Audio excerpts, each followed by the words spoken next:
Some secrets are too heavy for adults to tell. But children, they tell the truth without even realizing it. The afternoon my grandson whispered something in my ear, the world I had trusted for 60 years cracked open. "Grandpa, I heard my mom say she's going to take your house." I almost laughed. Kids misunderstand things all the time. But then he said something else. Something that made the air feel colder. Something that made my heart beat slower and heavier. She said, "When you sign the papers, the house will finally belong to her." In that moment, I realized something terrifying. Sometimes the people you sacrifice everything for are the same people quietly planning to take everything from you. My name is James. I am 60 years old. And this is the story of how a 6-year-old boy saved me from losing the one thing that carried the memories of my entire life. Welcome to my YouTube channel Moral Echoes, where silence speaks. My 6-year-old grandson said to me, "Grandpa, I heard my mom planning to take your house in." Narrated by James, 60 years old. The house that held my life. The house at the end of Maple Street wasn't just a building. It was my life. I built it when I was 23 years old, back when my hands were calloused and my dreams were bigger than my fears.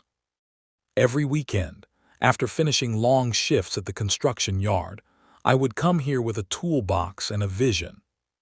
Hammer, nail, wood. Piece by piece, the house rose from the ground like a promise. My wife, Elena, used to sit on the grass and watch me work. She'd laugh and say, "James, one day our grandchildren will run around this yard." And she was right. Years later, our son Michael took his first steps in that living room. His small feet stumbled across the same wooden floorboards I had sanded myself. His laughter filled the house like music. For decades, birthdays, Christmas dinners, and summer barbecues all happened within those walls. The house wasn't just wood and bricks. It was memories carved into every corner. But life has a cruel way of changing everything. 5 years ago, Elena died. Cancer. After that, the house became quieter. Too quiet. The silence sometimes echoed through the hallways, like a reminder of everything I had lost. The only light left, the one person who still filled the house with joy, was my grandson. Ethan. 6 years old. Messy brown hair. Bright eyes that sparkled with curiosity.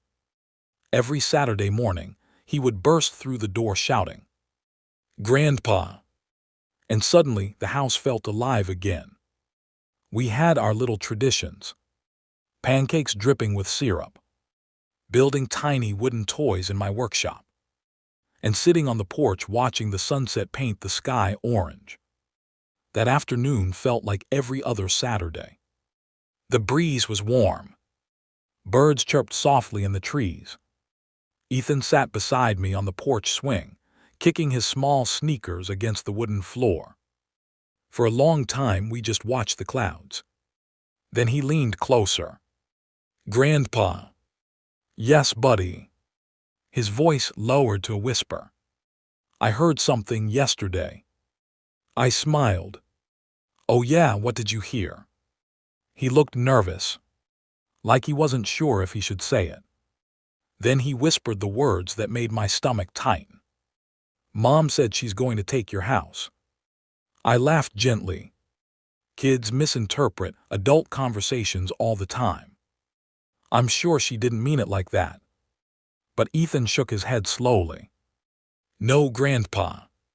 His small face looked serious now.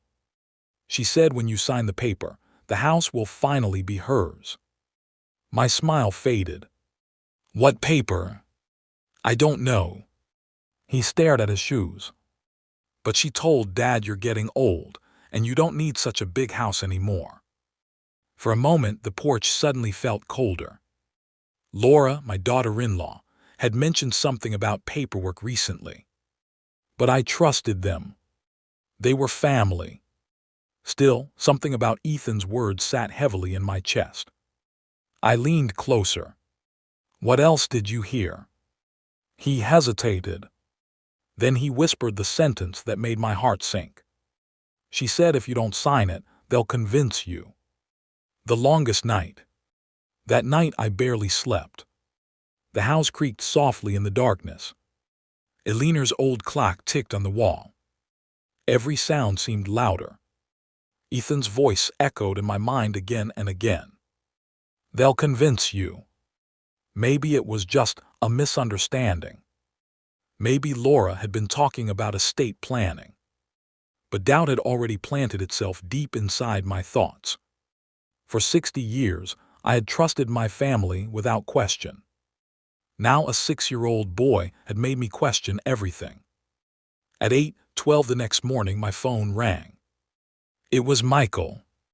"Hey, Dad," he said cheerfully. "Laura and I were thinking of stopping by tonight." "Oh," I replied. "Yeah, we can finally go over those documents." Documents? The word suddenly felt heavy. "What documents?" "Oh, nothing complicated," he said quickly. "Just some papers that make things easier in the future." Something about his tone sounded rehearsed, like he had practiced that sentence before calling. And suddenly, Ethan's whisper didn't sound like imagination anymore. It sounded like a warning. The folder. That evening they arrived carrying takeout food. Laura smiled brightly. "James, you look wonderful." But her eyes immediately scanned the living room. The fireplace. The staircase. The windows. As if she was already imagining the house as hers. We sat at the dining table, where my family had shared thousands of meals.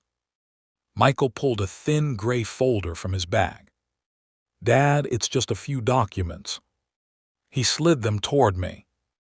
"It basically transfers the house into our names, so we can manage things for you." My hands froze. "Manage what exactly?" Laura answered quickly. "You know, repairs, taxes, maintenance."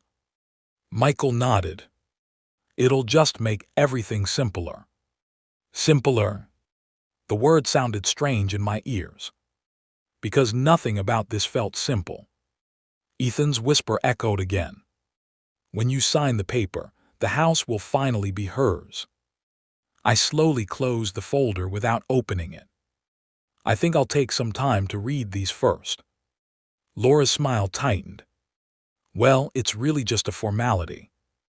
Michael leaned forward. "You trust us, right, Dad?" I looked at my son. The boy I had raised. The boy whose scraped knees I had bandaged.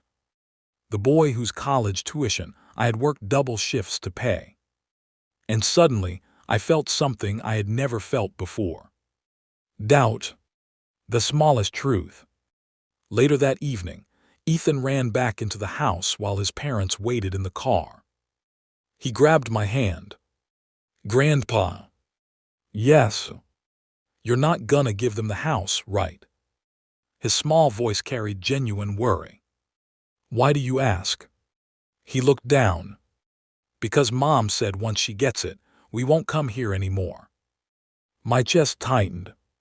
"Why?" "She said she'll sell it." "Sell it?" 40 years of memories.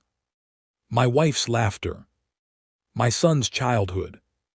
Gone in a single signature. I knelt down and hugged him tightly.